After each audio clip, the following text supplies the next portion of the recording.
A base para a construção de uma sociedade livre de preconceitos e discriminações é a igualdade de gênero, mas de alguma forma essa igualdade não é alcançada há milênios. Qual a explicação para isso? Por quê? A nossa sociedade diferenciou mulheres e homens em uma prática social e, em seguida, atribuiu maior valor às características masculinas. E quando você tem dentro de uma diferença uma atribuição de maior e menor valor, gera-se desigualdade. Desde o início da humanidade, o homem utilizou de suas forças físicas para dominar as relações sociais. Este domínio começou no âmbito familiar privado e estendeu-se ao âmbito público com o passar do tempo. As mulheres ficaram sob o comando dos homens, e os espaços públicos relativos ao comércio, às empresas, à política e às ciências foram dominados, quase que exclusivamente por eles até o século XX. Aí está a gênese da desigualdade de gênero. Durante muito tempo, a mulher foi privada de ter acesso à educação formal, de trabalhar fora de casa e de ter autonomia sobre si, sobre o seu corpo. E isso ainda acontece em algumas sociedades com traços mais evidentes de um racionalismo, ora religioso, ora moral, quase sempre ambos. As desigualdades de gênero são um obstáculo ao desenvolvimento sustentável, e as mudanças no cenário enfrentado pela região são uma da urgência de avançar decisivamente em direção a estilos de desenvolvimento que contemplem a igualdade de gênero e a autonomia das mulheres, bem como a garantia dos direitos de todas as pessoas, sem exceção. Um dos maiores desafios da desigualdade de gênero na região é a divisão sexual do trabalho e a injusta organização social do cuidado. As mulheres da região passam 3 vezes mais tempo dedicadas ao trabalho doméstico e aos cuidados não remunerados do que os homens, e são as principais responsáveis pelo cuidado dos idosos. As mulheres brasileiras estudam mais que os homens e trabalham mais horas nos afazeres domésticos, mas ainda recebem salários menores e têm menos cargos de poder. É o que mostra um levantamento do Instituto Brasileiro de Geografia e Estatística, IBGE, divulgado nesta quarta-feira, dia 7, referente aos anos de 2015 e 2016. Para começar, a taxa de frequência média no ensino médio é 10 pontos percentuais mais alta entre mulheres do que entre homens. Elas também têm maior proporção de formados no ensino superior, 23,5% entre as brancas e 10,4% entre as negras. Do total de homens e mulheres, em geral, elas trabalham mais de 18,1 horas por semana em afazeres domésticos e eles 10,5 horas por semana.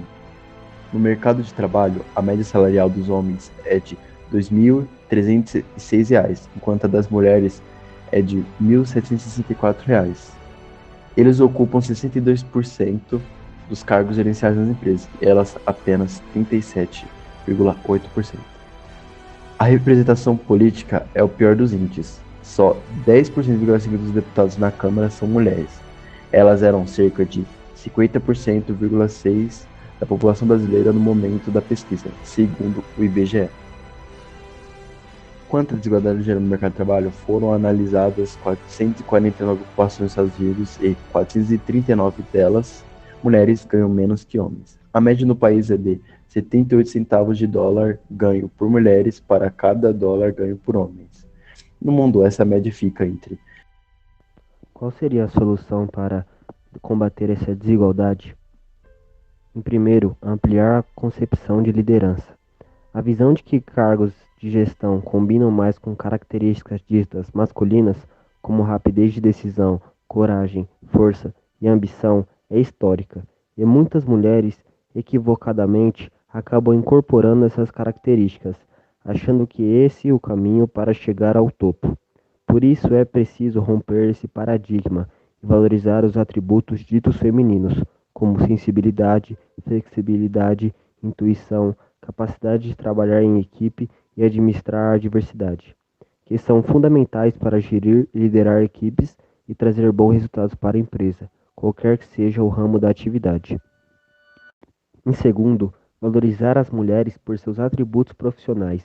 Ainda hoje existe o estigma de que mulheres em altos cargos chegaram à chefia por seu poder de sedução ou seus atributos físicos, quando o que deveria ser enaltecido é a qualificação do profissional, independentemente do gênero.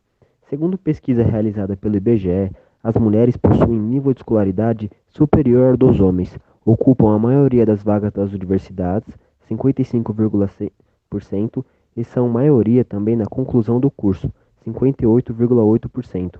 Quando o assunto é pós-graduação, representam 53,5% dos mestres do país, ou seja, não falta qualificação, o que falta é desconstruir o preconceito, o que só irá acontecer com o esforço das organizações para contratar os funcionários apenas com base na competência profissional. Em terceiro ponto, promover salários mais igualitários. De maneira geral, homens ganham mais do que mulheres, que ocupam o mesmo cargo e exercem as mesmas funções.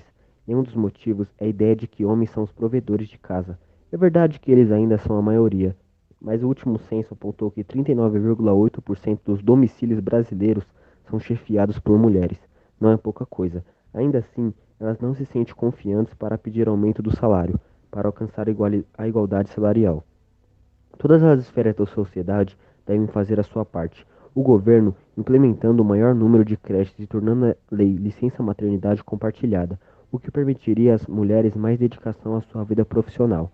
As famílias promovendo uma divisão de tarefa igualitária, o que daria às mulheres a possibilidade de manter as suas carreiras, e as empresas colocando em práticas políticas organizacionais que contemplem as necessidades das mulheres, como sala de amamentação, creches conveniadas, entre outros. Uma mudança nas leis. Segundo uma pesquisa de Robert Alf, empresa de recrutamento de São Paulo, feita com 1.735 companhias de 13 países, em 85% das empresas brasileiras, metade das mulheres deixa o emprego após o nascimento do filho, ou seja, a maternidade é uma das principais causas da saída da mulher do mercado de trabalho. E a lei brasileira contribui para esse cenário. Legalmente, os pais têm direito a apenas 5 dias de licença paternidade, enquanto as mães podem tirar até 4 meses de licença, o que já implica às mães a responsabilidade pela criação dos filhos. Algumas empresas, no entanto, estendem a licença paternidade para 20 dias e a maternidade para 6 meses. Ainda assim, a disparidade é grande. O ideal seria que a lei garantisse uma licença compartilhada, como acontece na Suécia, por exemplo. Lá, mães e pais podem dividir o tempo de licença, que é de 480 dias. Ambos são obrigados a tirar pelo menos 60 dias de folga, mas podem partilhar o restante como quiserem. O quinto pilar importante seria mudar a cultura dentro de casa. Este talvez seja o ponto mais fácil de colocar em prática, porque só depende da boa vontade dos homens em compartilhar as tarefas com as mulheres. Um bom começo é parar de usar a palavra ajuda. Parece preciosismo, mas se um homem acha que ajuda a sua esposa com as tarefas, está pressupondo que a obrigação é dela, quando a responsabilidade por cuidar da casa é de todos que moram nela. Homens, mulheres, idosos ou crianças devem fazer a sua parte para manter a casa limpa e organizada. Se todos colaborarem, não fica pesado para ninguém, e a mulher poderá se dedicar à sua carreira com mais tranquilidade.